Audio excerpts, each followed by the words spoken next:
Hi, welcome to Train Talk. My name is Rebecca Cowell, And I'm Monty Miller. and today we are coming to you from our Houston office. Monty, did you drive or fly?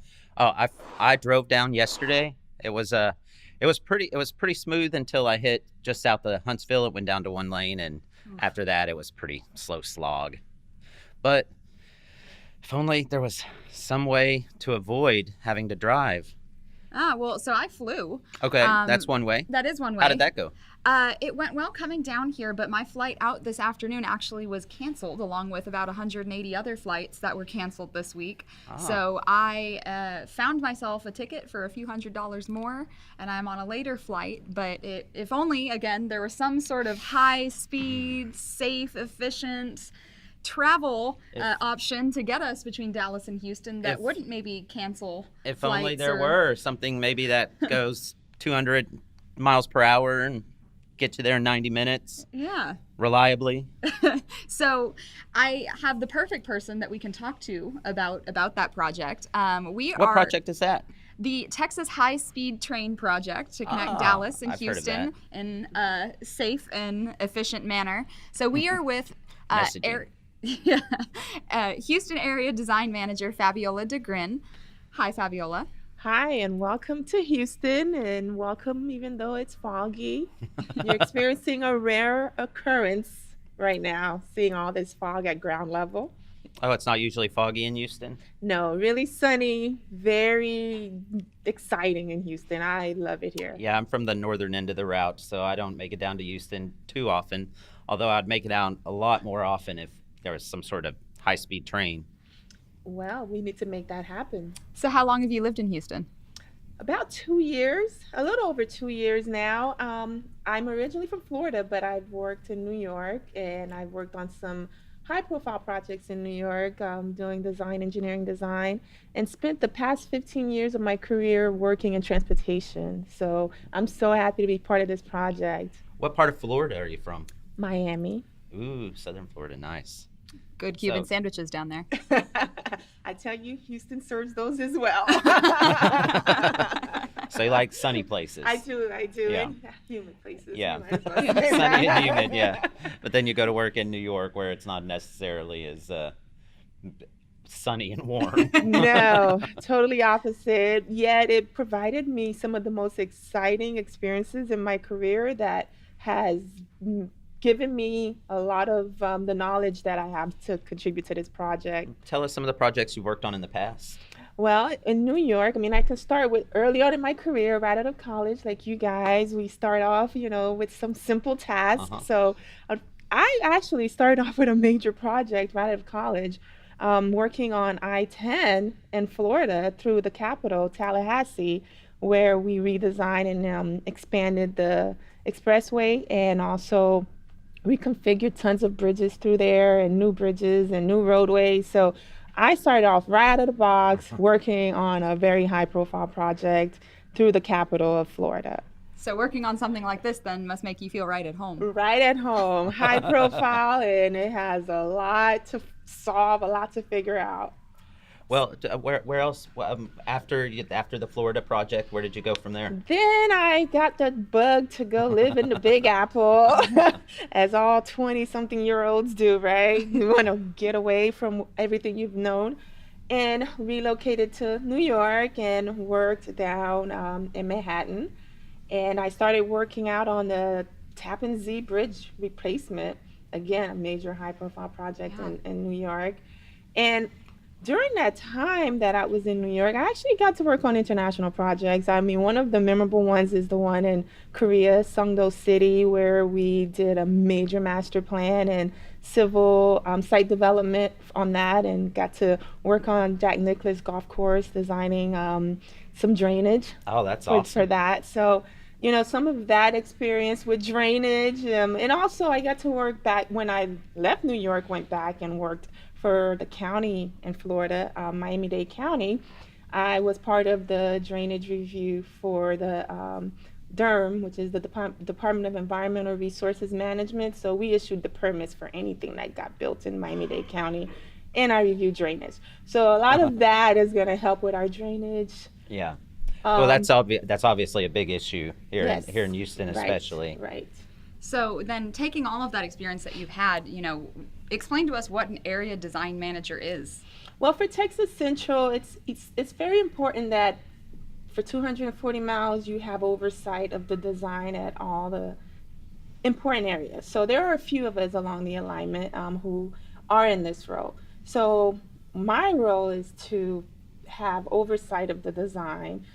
So I need to direct the engineering activities. So I work in close proximity with the design builder and the engineering team, their consultants and other consultants. So it's been great, being able to join heads and come up with solutions, being innovative in the design. So I've been enjoying that. And also ensuring that Texas Central's policies and specifications are being applied to the design. So, it's something we do know our consultants are very responsible and very much engaged in producing a high quality product.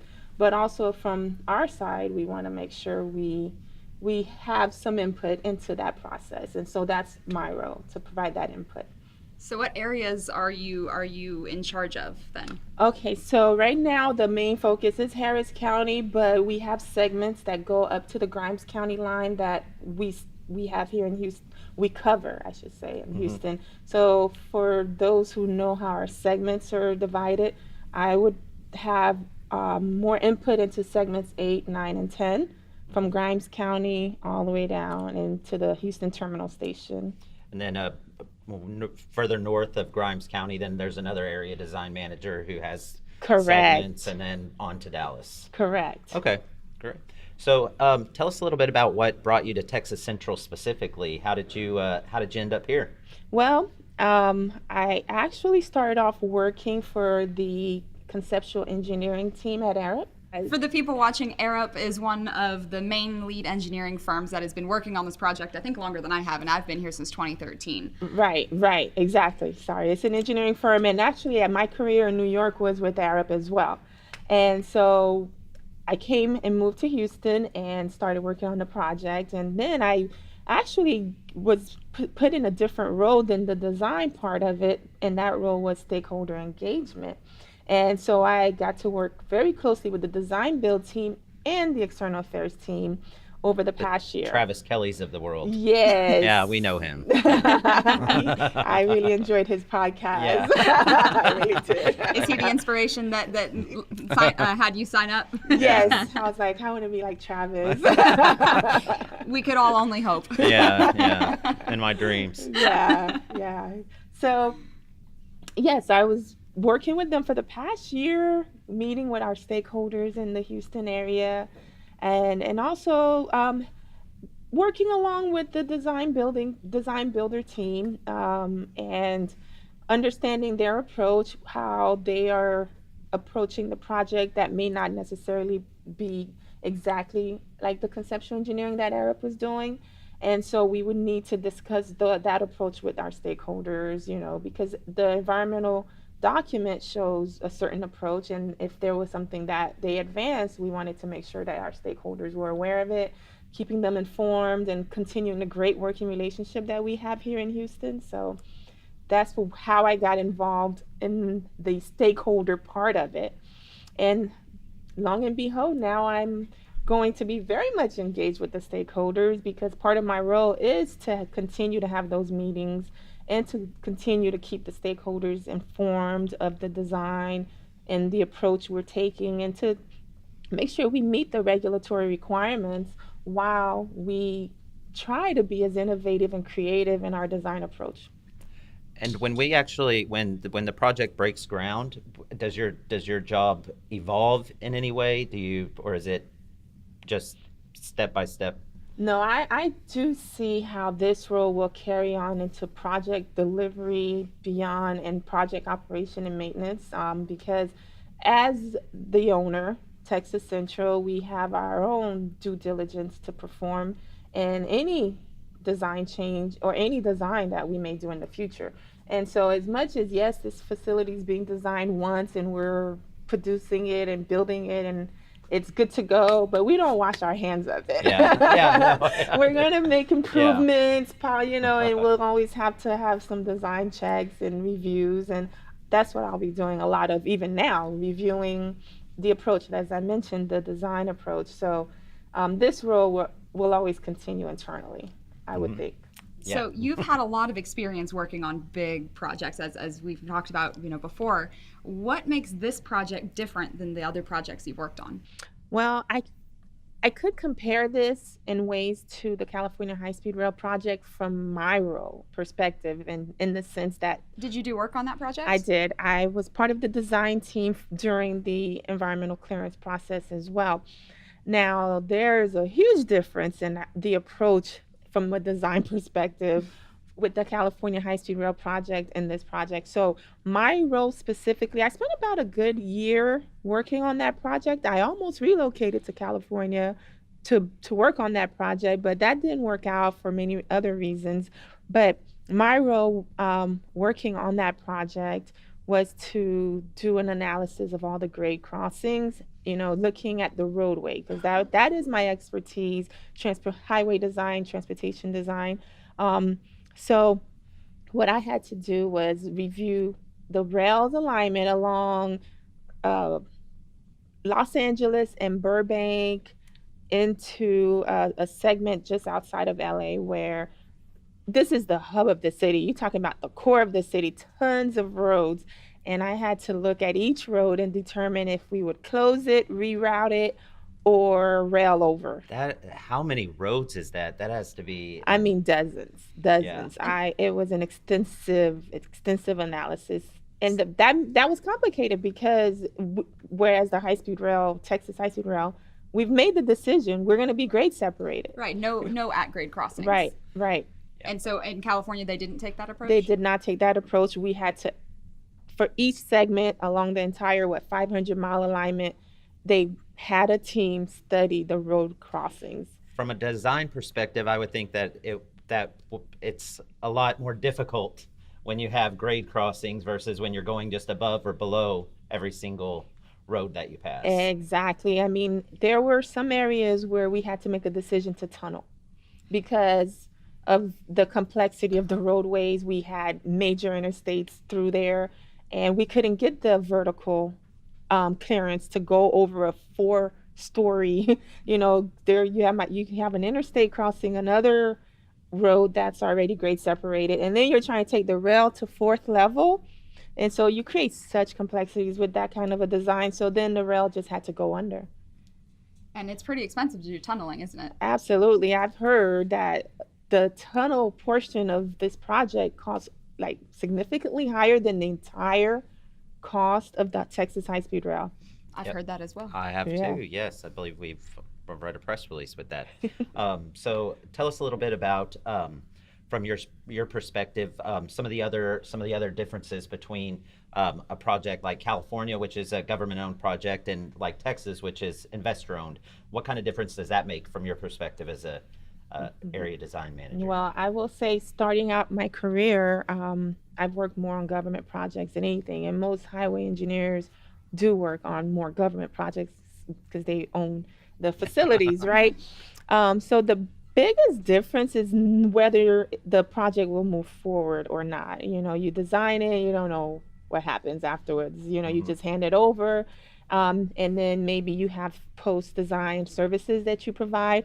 Whereas with this project, I have seen this move so fast in the past year in our approach and our design, and we just have this assurance that this is moving, and we're building the train every day. It's moving forward. There's no doubt in our minds from the design side that this is getting built. Whereas on a government or a public project, you never know if it's going to sit on the shelf for a few years. Awesome. Okay, so let's switch gears a little bit. Switch tracks. Yes. All right. So we're in Houston. You're pretty new to Houston. So tell us about the city. What you love in the city. Do you love the? It's got a very rich cultural history. So tell us a little bit about that. That's my favorite part about Houston: the culture, the diversity, and also it has the amenities that I value in New York. So I say that to my family and friends, and they're like, "What?" I'm like, "No, it has everything New York has. It really does." Traffic, everything. Right? And it does have great appeal for those who are interested in the similar amenities that New York offers. Theater, I mean, the outdoor theater, it's in itself, what great performances they bring out. They bring to the outdoor theater, and the art scene and the food scene. So the Houston Museum of Modern Art is one of my favorites. yes, I love that. Yeah. So what are some of your places that you like to go in Houston? Okay, so this is going to sound like I don't do anything exciting, but I really do like going to the Galleria Mall, and it's one of my favorite malls of all times, and I always say that to people, but just the mall itself, and I used to live in the Galleria, so I really like that mall. But in terms of going around the city, I'm always out going somewhere. I mean, there's just so many places I've been out. I have a running list of places to go and visit and places to eat in Houston, and people give me recommendations all the time. I was at a meeting with the county and I got a recommendation for a barbecue place. That's how much I'm so fascinated by places to go in Houston and things to do here. And you'll never run out of places to go. No, that list is growing ever longer. So what about the rest of the state? Have you had a chance to explore anywhere else in Texas? Yes. Well, I do love Texas. I've been to Austin, which, of course, Austin is already well known throughout. Yeah, it's a fun right? city. Yeah. In Dallas, I really enjoyed that time in Dallas. And what's the park? The Deck Park. Yes, Park, that was nice. And all the food trucks out there. And so, I mean, of course, Austin is food truck heaven, right? Yeah. So I've been to Austin a few times. And within Texas, I like doing the drive out, out past on the way to Austin, out west. I'm trying to think of all the cities Is that like the Fredericksburg area? Oh yes, I went to Fredericksburg. So I have a lot to explore, but yeah. Yeah, San Antonio's a cool town. Yes, I've been to San Antonio. Fun, yeah. I went to the caverns there. Like the those are cool. Natural Bridge Caverns. That was really cool. I grew up in San Antonio. We used to take field trips there, so I've been there a few times. Yeah, very interesting. Yeah. Fun fact about Fredericksburg: it's literally the second largest wine area in the country. That's what they told us, and I bought wine from Fredericksburg. How was it? It was great. Yeah, it was great. We went to a vineyard and did some wine tasting. So that was nice. I just found that out recently, and I was pretty shocked. I had no idea. Yeah, you assume it's of course Napa is the biggest, but you think like Martha's Vineyard or the other Something like places that, that are just the known ones. But no, Fredericksburg. Yeah, that's where we'll it's at. have to take a group trip. Not to Fredericksburg. Yeah. Texas Central team building. That's right. I'm down for that. All right. Well, that is all the time we have for you guys today. Thank you for joining us, and we look forward to seeing you next week. Yeah, thanks, everybody.